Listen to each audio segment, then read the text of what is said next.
नमस्कार प्यारे विद्यार्थियों। मैं तेजकरण चौहान, व्याख्याता इतिहास, मांगीलाल बागड़ी महाविद्यालय नोखा। आज हम बीए पार्ट प्रथम के द्वितीय पेपर आधुनिक विश्व का इतिहास के एक महत्वपूर्ण विषय धर्म सुधार आंदोलन एवं उसकी प्रतिक्रिया स्वरूप प्रतिवादात्मक सुधार आंदोलन जो यूरोप में शुरू हुआ उस पे हम चर्चा करेंगे। धर्म सुधार आंदोलन पुनर्जागरण काल के पश्चात घटित होने वाली विश्व की एक महत्वपूर्ण घटना थी। इस धर्म सुधार आंदोलन की प्रवृत्तियों ने संपूर्ण यूरोपीय मानसिक जगत को उद्वेलित किया और एक नवीन उन्मुक्त पाखंड और कर्मकांड से मुक्त व्यवस्था एवं आधुनिक जीवन शैली की शुरुआत करने में महत्वपूर्ण भूमिका निभाई। धर्म सुधार आंदोलन क्या था?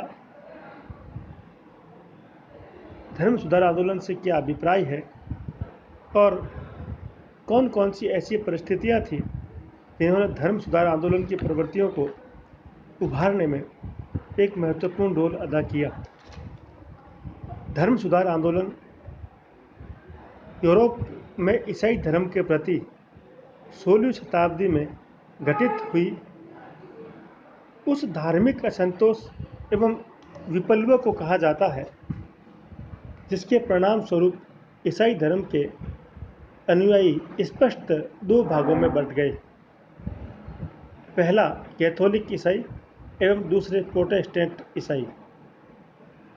यह असंतोष इतने मुखर एवं बलवती रूप में व्यक्त हुआ कि इसकी परिणति वस्तुतः ईसाई धर्म में सुधार के रूप में नहीं बल्कि एक धार्मिक क्रांति के रूप में हुई, जिसने ईसाई धर्म के अंतर्गत स्थापित भिन्न भिन्न मान्यताओं पर आधारित एक नवीन संप्रदाय अर्थात प्रोटेस्टेंट चर्च को जन्म दिया। यूरोप में तथाकथित धर्म सुधार आंदोलन वास्तव में धर्म सुधार आंदोलन नहीं बल्कि एक धर्म विद्रोह या धर्म क्रांति कही जा सकती है। इस घटना के बाद कैथोलिक ईसाई धर्म में जो आंतरिक सुधार की प्रक्रिया शुरू हुई उसे हम प्रति धर्म सुधार आंदोलन अर्थात काउंटर रिफॉर्मेशन कहते हैं। इस घटना के बाद कैथोलिक ईसाई मतावलंबियों ने अपने कैथोलिक धर्म में जो बुराइयां आ गई थी उन बुराइयों को सुधारने पर बल दिया और एक नवीन विचारों के साथ उनको समावेशित करने का प्रयास किया। धर्म सुधार आंदोलन से पूर्व ईसाइयों की एकता अविच्छिन्न थी। सभी ईसाई रोमन कैथोलिक चर्च को धार्मिक आस्था एवं श्रद्धा का केंद्र मानते थे। इस चर्च को ईसा मसीह द्वारा स्थापित माना जाता है। चर्च के कथन को अंतिम वाक्य या ब्रह्म वाक्य माना जाता था। पोप एवं चर्च के अन्य पदाधिकारी सत्य एवं पवित्रता की प्रतिमूर्ति माने जाते थे। रोमन कैथोलिक चर्च मध्यकालीन यूरोप की एक महत्वपूर्ण एवं शक्तिशाली धार्मिक संस्था थी। ईसाइयों के लिए यह एक अनिवार्य एवं अपरिहार्य सत्य था। मनुष्य के सामाजिक एवं राजनीतिक जीवन पर भी चर्च का जबरदस्त नियंत्रण था। मध्यकालीन कैथोलिक चर्च की जो विशेषताएं हैं उसके प्रभाव एवं अधिकार कहाँ तक स्थापित थे। वे सबसे पहले कैथोलिक चर्च की सदस्यता सभी ईसाइयों के लिए अनिवार्य थी। चर्च का प्रभाव सार्वभौमिक एवं विश्वव्यापी होना चाहिए। इसी अपेक्षा में चर्च के साथ कैथोलिक शब्द का प्रयोग किया जाता था। कैथोलिक शब्द का शाब्दिक अर्थ ही सार्वभौमिक माना जाता है। रोमन साम्राज्य के पतन के बाद यूरोप में जो अव्यवस्था की स्थिति बनी, उस स्थिति में चर्च सबसे शक्तिशाली एक संस्था के रूप में उभर कर आई और उसकी यह स्थिति पूरे मध्यकाल में बनी रही। रोमन साम्राज्य की अनुकृति पर ही रोमन चर्च के संगठन की स्थापना हुई। रोम की सेंट पीटर्स चर्च को सर्वोच्च चर्च माना गया, क्योंकि ऐसा माना जाता है कि इस चर्च की स्थापना ईसा मसीह के निर्देश पर की गई थी। अतः रोमन कैथोलिक चर्च सभी ईसाइयों की धार्मिक श्रद्धा का केंद्र बन गया था। चर्च का आधार बाइबल एवं ईसा मसीह द्वारा प्रदान की गई शिक्षाएं थी। चर्च वास्तव में ईसाई धर्म की व्याख्या, प्रचार एवं ईसाई धर्म से संबंधित अनुष्ठानों के केंद्र थे। रोमन कैथोलिक चर्च का सर्वोच्च पदाधिकारी पोप था। सर्वोपरि धर्म सत्ता पुरुष होने के कारण पोप का ईसाइयों पर असाधारण प्रभाव था। पोप की सहायता के लिए पादरी हुआ करते थे। पोप और पादरियों का कार्य ईसाइयों को धर्म आचरण की ओर प्रवृत्त करना था। ईसाइयों की पाप मुक्ति या मोक्ष के लिए पादरियों का निर्देशन अनिवार्य था। पादरी एक प्रकार से मध्यस्थ पुरोहित के समान थे। वे बाइबल के प्रामाणिक व्याख्याकार तथा चर्च द्वारा ईसाइयों के लिए निर्धारित 7 अनुष्ठानिक कर्म सैक्रामेंट्स के संपादक माने जाते थे। धीरे धीरे चर्च पोप एवं पादरियों के प्रभाव में अधिकाधिक वृद्धि होती चली गई। ऐसा होने के अनेक कारण विद्यमान थे।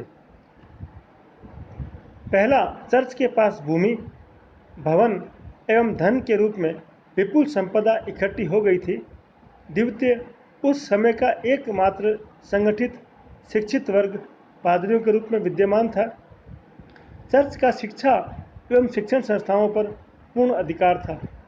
शिक्षित होने के कारण पादरियों का शासकीय कार्यों में भी महत्व था।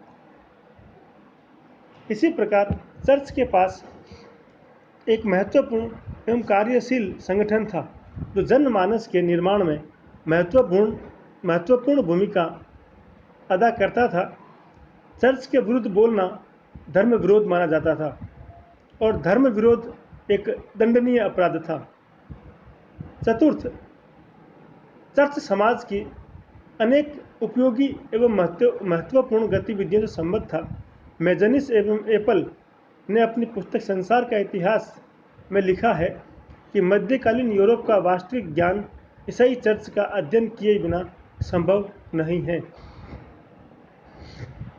क्योंकि चर्च उस समय का सबसे अधिक प्रभावशाली संगठन था। चर्च बीते समय की संस्कृति का रक्षण करता था और उसे बाद में आने वाली पीढ़ियों को सौंप देता था। इसका संपर्क हर व्यक्ति के जीवन से अनेक प्रकार से जुड़ा हुआ था और इसने बहुत सी संस्थाओं का स्वरूप भी बदल दिया था। इस तरह से दुशील और क्रूर समाज के लिए इसका प्रभाव अच्छा रहा। इसने युद्धों को रोकने का प्रयास किया। चर्च ने गरीबों, कृषि दासों और सभी दुर्भाग्य पीड़ित लोगों के प्रति बेहतर बर्ताव करने के लिए भी कार्य किया। चर्च के लोगों ने रोगियों की चिकित्सा के लिए अस्पताल खोले, युवकों की शिक्षा के लिए स्कूल और विश्वविद्यालय चलाए। यद्यपि पादरी वर्ग प्राय स्वयं चर्च की शिक्षाओं के अनुरूप आचरण नहीं करता था, परंतु चर्च निरंतर और अधिक करुणामय और सत्य आचरणशील जीवन के लिए प्रेरित अवश्य करता था। फिर भी ऐसी परिस्थितियां 15वीं शताब्दी के आसपास बनी, जो धीरे धीरे चर्च के विरुद्ध असंतोष का कारण बनती गई और अंततः 16वीं शताब्दी में वे सारी छोटी छोटी घटनाएं, छोटे छोटे असंतोष एक बड़े धार्मिक विप्लव के रूप में सामने आई। धर्म सुधार आंदोलन के क्या कारण थे? इन कारणों के तहत अपन ऐसी बहुत सारी जो परिस्थितियां यूरोप में पैदा हुई, उन परिस्थितियों पर चर्चा करने का प्रयास करेंगे और ये समझने का प्रयास करेंगे कि किस प्रकार से यूरोप में धर्म सुधार आंदोलन की शुरुआत हुई। इसके कारणों की जब हम बात करेंगे तो सबसे पहले जो कारण हमें नज़र आता है वह है राष्ट्रीय भावना एवं निरंकुश राजतंत्रों का उदय। धर्म सुधार आंदोलन का सबसे महत्वपूर्ण कारण था यूरोप के विभिन्न देशों में जैसे इंग्लैंड, फ्रांस, स्पेन आदि में राष्ट्रवादी भावनाओं का विकास होने लगा एवं इसी भावना पर आधारित निरंकुश राजतंत्रों का उदय होना शुरू हुआ। इन निरंकुश राष्ट्रवादी राजतंत्रों ने सीधे चर्च की प्रभुसत्ता को चुनौती दी। राष्ट्र की सर्वोपरिता के सिद्धांत पर आधारित राजनीतिक चेतना ने चर्च एवं पोप के मध्य राजनीतिक हस्तक्षेप को अनुचित माना, परंतु पोप तंत्र और राजतंत्र दोनों एक दूसरे के आमने सामने अपने स्वार्थों की वजह से आ गए और इस संघर्ष में अंततः पोप तंत्र की पराजय हुई।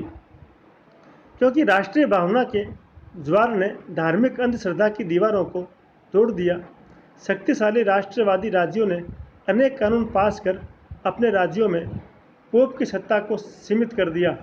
उन्हें किसी विदेशी पोप की अधिसत्ता स्वीकार्य नहीं थी। इन राज्यों ने चर्च के न केवल बहुत से अधिकार छीन लिए बल्कि चर्च की संपत्ति पर कर लगाने का अधिकार भी प्राप्त कर लिया।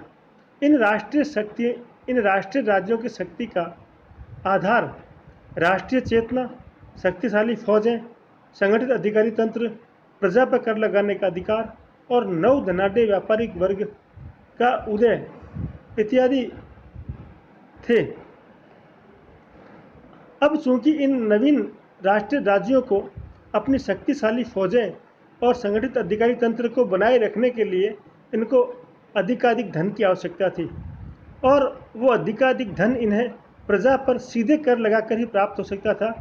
इसी प्रकार जो व्यापार एवं वाणिज्यवादी गतिविधियों एवं सामुद्रिक खोजों की वजह से व्यापारवाद का विकास यूरोप में हुआ। उस व्यापारवाद ने एक नवीन धनाढ्य व्यापारिक वर्ग का उत्थान किया। उस नव धनाढ्य व्यापारिक वर्ग के लोगों ने भी इन नवीन राज्यों की शक्ति का समर्थन किया। राजतंत्र और पोप तंत्र के मध्य जो टकराव के बिंदु थे उनमें सबसे पहला मध्यकालीन सामंती अव्यवस्था का लाभ उठाकर पोप ने विशद राजनीतिक अधिकार प्राप्त कर लिए थे, जिनके आधार पर वह किसी भी रोमन कैथोलिक राज्य में राजनीतिक हस्तक्षेप कर सकता था, मनचाही नियुक्तियां कर सकता था, यहाँ तक कि आवश्यकता पड़ने पर राजा को धर्म से बहिष्कृत भी कर सकता था। पुनर्जागरण काल के बाद राष्ट्रीय शक्ति संपन्न शासकों को पोप के वे राजनीतिक अधिकार स्वीकार्य नहीं थे, क्योंकि राजा को अपने राज कार्य करने में पोप के बंधन जो थे वो उनको अस्वीकार्य थे। इसीलिए उन्होंने उनकी सत्ता को मानने से इनकार कर दिया और एक नवीन राजतंत्र की स्थापना की। इसी प्रकार रोमन कैथोलिक चर्च के पास विशाल मात्रा में भू संपदा थी, बहुत सी भूमि इसमें से कर मुक्त थी, जिसकी वजह से राजाओं की आय पर सीधा असर पड़ा, क्योंकि राजाओं को लगान के रूप में बहुत कम मात्रा में आय हो पाती थी और उस कम आय की वजह से राजाओं के लिए अपनी सेनाओं का इकट्ठा करना, एक प्रशासनिक अधिकारी तंत्र की स्थापना करना उनके लिए बड़ा मुश्किल था। उन्होंने इसीलिए भी चर्च की भूमि पर अधिकार करने की वजह ये चर्च पर अधिकार करना भी एक बड़ा कारण था इनके बीच टकराव का। इंग्लैंड की लगभग 1/3 भूमि चर्च के पास विद्यमान थी और अधिकांश भूमि वो कर मुक्त थी, जिससे राज्य को बड़ी मात्रा में करों का नुकसान होता था। इसी प्रकार चर्च के अपने न्यायालय थे और राज्य के न्यायालयों से उनका लगभग मतभेद बना रहता था, जो सीधे सीधे राजा के अधिकारों पर एक प्रकार से कुठाराघात था कि राजा होकर भी वह जो न्याय करता था वो अंतिम नहीं था और कई बार पादरी और पोप तंत्र उनमें हस्तक्षेप करके राजा द्वारा दंडित किए गए लोगों को वो मुक्त भी कर दिया करते थे। इस प्रकार न्यायालय और न्यायिक शक्तियों के पृथक्करण को लेकर उनके बीच में मतभेद था, वो भी इस संघर्ष का कारण बना। इसी प्रकार रोमन कैथोलिक राज्य के नागरिकों को अपनी आय का 10वां हिस्सा धार्मिक कर के रूप में चर्च को देना पड़ता था और यह धनराशि सीधे रोम को चली जाती थी, जो एक बहुत बड़ी राशि थी। और यही एक बड़ी जो धनराशि थी वो पोप के सत्ता को और अधिक निरंकुश बनाने में सहयोग करती थी। इन राष्ट्रीय राज्यों का ये मानना था कि इनके राज्यों का एक बड़ा हिस्सा जो है वो उनको मिलना चाहिए, न कि विदेशी शक्तियों को। इस प्रकार उन्होंने इस प्रकार के विचारों का प्रसार अपने राज्यों में किया कि पोप और कैथोलिक चर्च को उन्होंने विदेशी साबित करने के विदेशी घोषित किया। इन सभी कारणों की वजह से राजाओं और पोप के बीच में संघर्ष का कारण बना और अंततः राष्ट्रवादी राज्य जो थे वो इसमें सफल हुए। दूसरा प्रमुख कारण आंदोलन का जो था वो था पुनर्जागरण एवं मानववादी चेतना का उदय। यूरोप में पुनर्जागरण के फलस्वरूप उत्पन्न तर्क बुद्धि संपन्न चेतना ने सामान्य मनुष्यों को धार्मिक अंधविश्वासों के प्रति सचेष्ट किया और उन्हें मानववादी दृष्टिकोण रखने का और परलोकमुखी आस्थाओं के जो विश्वास थे प्राचीन काल से चले आ रहे थे, उन विश्वासों पर उन्होंने चोट की। विवेकशील मनुष्यों ने चर्च एवं पादरियों के कथनों एवं उनकी गतिविधियों को तोलना परखना प्रारंभ कर दिया। उस समय के जो विद्वान विवेकशील जो लोग थे, उन्होंने उन पादरियों के आचरण को लोगों के सामने रखना शुरू किया। बाइबल की व्याख्या पर भी पादरियों का जो एकाधिकार था वह पुनर्जागरण काल के बाद वो समाप्त हो गया, क्योंकि मुद्रण यंत्र के आविष्कार के बाद बाइबल आसानी से लोगों को उपलब्ध होने लगी। क्योंकि पहले जो श्रम प्रधान जो समाज था उसमें सामान्य लोगों के पास पढ़ने लिखने का समय नहीं था, और बाइबल चूँकि लैटिन भाषा में लिखी हुई थी और लैटिन भाषा जन सामान्य की भाषा नहीं थी, तो लैटिन भाषा के जानने वाले जो लोग, जो विशेषकर पादरी वर्ग, जो कुछ व्याख्या करते, जो लोगों को बताते, वही अंतिम सत्य के रूप में माना जाता था। लेकिन पुनर्जागरण काल में मुद्रण यंत्र का आविष्कार ने बाइबल का कई भाषाओं में अनुवाद कर दिया और आसानी से वो लोगों को उपलब्ध होने लगी। ऐसे में जो विवेकशील लोग थे उन्होंने उनको पढ़ा और सामान्य लोगों में उसका विचार फैलाना शुरू किया कि बाइबल में जो कुछ पादरी कहते हैं वो अधिकांश बातें है ही नहीं। ये पादरी वर्ग केवल अपने हितों के लिए बाइबल की मनमानी व्याख्या करते हैं। पुनर्जागरण युग की मानववादी चेतना ने धर्म की पारलौकिक महत्ता के सिद्धांत को अस्वीकार कर दिया। मानववादी चेतना का प्रधान मुख्य लक्ष्य था कि मनुष्य का जीवन यौन केंद्र प्रकरण किसी भी प्रकार हो, सुखी होना चाहिए, इस लोक में वह सुख के साथ रहना चाहिए, इस जीवन के बाद परलोक में कोई जीवन नहीं है। इस सिद्धांत का जोरों शोरों से प्रसार हुआ और पोप और पादरियों की अब तक जो कहते आए थे वो धीरे धीरे उनका तिलिस्म टूटने लगा।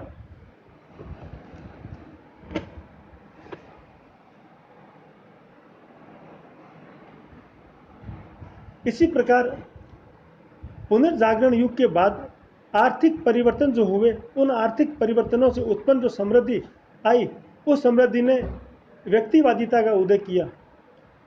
उस समृद्धि और व्यक्तिवादिता की वजह से भी धर्म सुधार आंदोलन का मार्ग प्रशस्त हुआ। पुनर्जागरण काल में व्यापार वाणिज्य का विकास हुआ, समृद्ध नगरों एवं संपन्न व्यापारिक वर्ग का उदय हुआ, आर्थिक रूप से समृद्ध नवधनाढ़ वर्ग व्यक्तिवाद एवं स्वतंत्रता का पोषक बन गया। उन्हें अपने जीवन पर चर्च की गतिविधियों का आधिपत्य स्वीकार नहीं था और चर्च का यह नियम भी उनको पसंद नहीं था कि सूद पर कर्ज न लेना चाहिए और न देना चाहिए। इस नव धनाढ्य वर्ग ने धर्म के मामलों में पादरियों की मध्यस्थता को स्वीकार करने से इनकार कर दिया और उन्हें विश्वास था कि आर्थिक समृद्धि की भांति आध्यात्मिक लाभ भी व्यक्ति द्वारा स्वयं प्राप्त किए जा सकते हैं। पुनर्जागरण काल में हुए आर्थिक परिवर्तनों से लाभान्वित व्यापारिक वर्ग ने जहां एक और चर्च की शक्ति को कमजोर करने के लिए राजाओं का साथ दिया, वहीं दूसरी ओर उन्होंने धर्म सुधार आंदोलन को अपना भरपूर भावनात्मक सहयोग भी प्रदान किया। इन नव धनाढ्य लोगों ने शहरों में, नए नगरों में बड़े बड़े विश्वविद्यालय बनाए और उन विश्वविद्यालयों में शिक्षा प्राप्त नौजवान लोग धीरे धीरे पूरे यूरोप में फैल गए और उन्होंने बाइबल में जो कुछ लिखा गया था उसका वो सत्य बातें आम लोगों तक पहुंचानी शुरू की और पोप के पाद्री तंत्र के द्वारा किए गए अनाचारों एवं पाखंडों का विरोध करना प्रारंभ कर दिया था। इसी प्रकार चर्च की खोखली सिद्धांतपरकता, विलासिता एवं अनाचार ने भी धर्म सुधार आंदोलन को फैलने में महत्वपूर्ण रोल निभाया। चर्च के अधिकारी जहां एक और सादगी और धर्म आचरण की शिक्षा देते थे, उसके ठीक विपरीत उनकी व्यक्तिगत जीवन शैली उनके सिद्धांतों के खोखलेपन को उजागर कर रही थी। चर्च के पास विपुल मात्रा में धनराशि आ जाने की वजह से उनका जीवन अत्यंत विलासितापूर्ण, अनाचार एवं पाखंड युक्त था। पोप अलेक्जेंडर श्रेष्ठम अपने भ्रष्ट आचरण के लिए कुख्यात था। उसकी अनेक अवैध संतानें थीं। इसी प्रकार पोप लियो दसम जैन के प्रकरण लोगों से धन ऐंठने के अभियान में लगा रहता था। उसने गिरजाघरों तक को बेच डाला, यहाँ तक कि ईसाई संतों की मूर्तियां भी गिरवी रख दी थी। चर्च के अन्य पादरी एवं अधिकारी भी इसी प्रकार आराम पसंद और विलासी जीवन व्यतीत करते थे और अपने सदाचरण एवं धार्मिक कर्तव्यों के प्रति पूर्णतः उदासीन हो गए। मानववादी चिंतक इरेस्मस ने अपनी पुस्तक द प्रेज ऑफ फॉली में पादरियों की सांसारिकता, लोभी प्रवृत्ति, विकारग्रस्त मानसिकता एवं उनके अनाचार का वर्णन व्यंग्यात्मक शैली में किया और ऐसा कहा जाता है कि इरेस्मस के चुटकुलों ने लूथर के क्रोध की तुलना में पोप को अधिक नुकसान पहुंचाया। इसी प्रकार इतिहासकार वार्नर एवं मार्टिन भी मानते हैं कि चर्च में व्याप्त भ्रष्टाचार धर्म सुधार आंदोलन का एक प्रमुख कारण था। उनके शब्दों में धर्म सुधार पोप पद की सांसारिकता एवं भ्रष्टाचार के विरुद्ध एक प्रकार का नैतिक विद्रोह था। इसी प्रकार धर्म सुधार आंदोलन की वैचारिक पृष्ठभूमि भी इसका एक बड़ा कारण थी।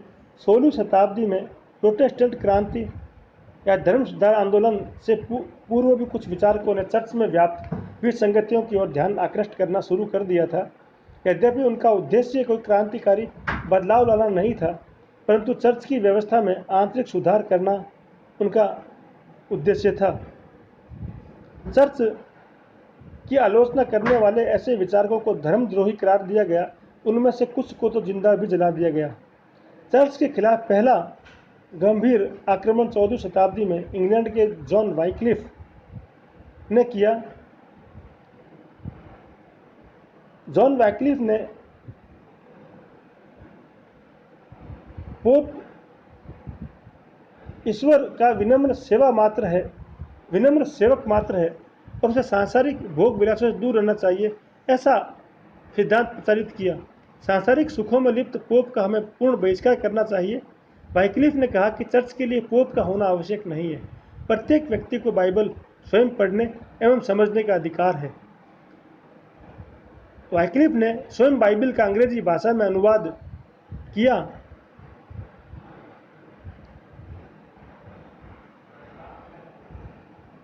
उसने चर्च में पादरियों द्वारा किए जाने वाले अनुष्ठानिक कार्यों को भी निरर्थक बताया।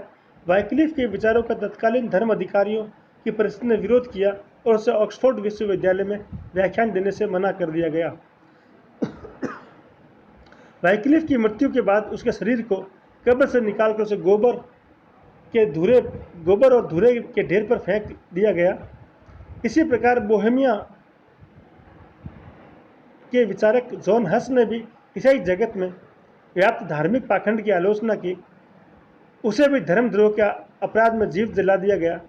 ऐसे ही सेवेनारोला ने भी चर्च में व्याप्त भ्रष्टाचार की आलोचना की। इस तरह की बात करने के लिए उसे जलती हुई भट्टी में झोंक दिया गया। दक्षिणी फ्रांस के अल्बेजेंसिस संप्रदाय के व्यक्तियों को चर्च विरोधी प्रचार के अपराध में पोप द्वारा भेजे गए योद्धाओं द्वारा मार दिया गया। उपयुक्त विचारकों को यद्यपि नष्ट कर दिया गया, लेकिन वे विचार जीवित रहे और बाद की पीढ़ियों में फलीभूत हुए।